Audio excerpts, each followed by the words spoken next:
What's up everybody? Let's do a caliper rebuild. These are the front brakes on my Acura TSX. These are the original OEM ones. Let's separate the caliper from the caliper bracket through those 14mm bolts.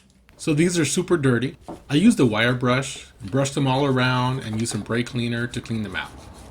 I recommend you wear a dust mask.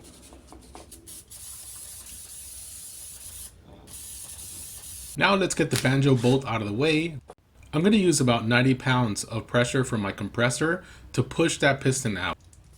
I use a block of wood because that piston comes out fast and I don't want it to be damaged. Now it's time to clean that piston. I use a wire brush, brake cleaner. I'm also looking for any scoring on the metal surface of the piston because that's not what you want. Luckily, this piston was beautiful on the outside and I was able to reuse this one. Now it's time to clean up the caliper body bore. Once again, using brake cleaner and a wire brush. A wire wheel would be faster, but I didn't have that at the time. I'm not finished cleaning, but I want to show you that square cut seal that's inside. I used a small flathead screwdriver to pull that out. With the seal removed, I can see the two grooves that I need to thoroughly clean. I wrapped the head of the screwdriver with a paper towel, that way I can get the grime out of the grooves. Now we're back to the brush and some brake cleaner. Grooves are clean, everything is good. Next, I remove the bleeder valve. I use a wire brush and some brake cleaner to clean that out. Per the OEM manual, you want to lube the inner bore and the grooves and the piston with fresh, clean brake fluid. It's best practice if you use the caliper OEM seal, but I found this AC Delco kit on Amazon. We'll try this and see if it works. Use some silicone paste to lube up the square cut seal.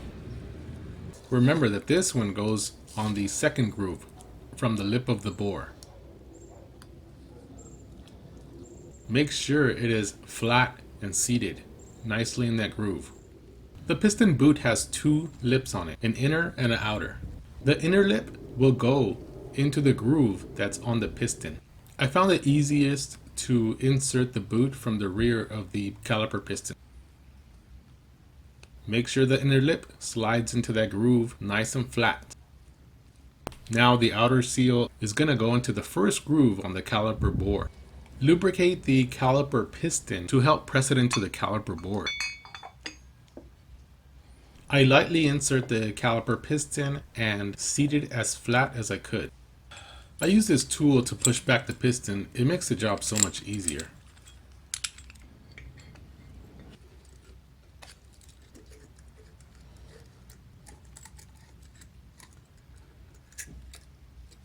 I want to make sure that that outer lip on the boot is securely fastened into the groove. If you're going to rebuild your brake caliper, I also recommend that you go ahead and replace the hardware in the boots on the caliper bracket. Check the guide pins and make sure that they're sliding smoothly in and out. If the guide pins are stuck or feel gritty, clean them and use some silicone paste to lubricate them.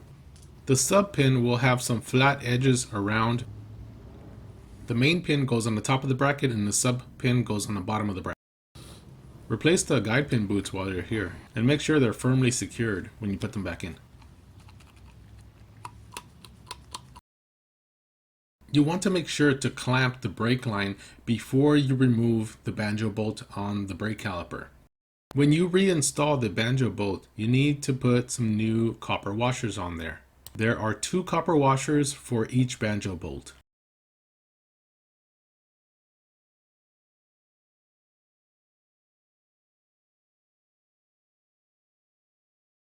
You want to bleed the brakes in order to get the air out of the brake lines. I have 2 different brake bleeders that I bought online on Amazon. Just make sure that if you use the tube, it's got to be firmly seated onto the brake bleeder valve. Here's the smaller brake bleeder that I also use sometimes.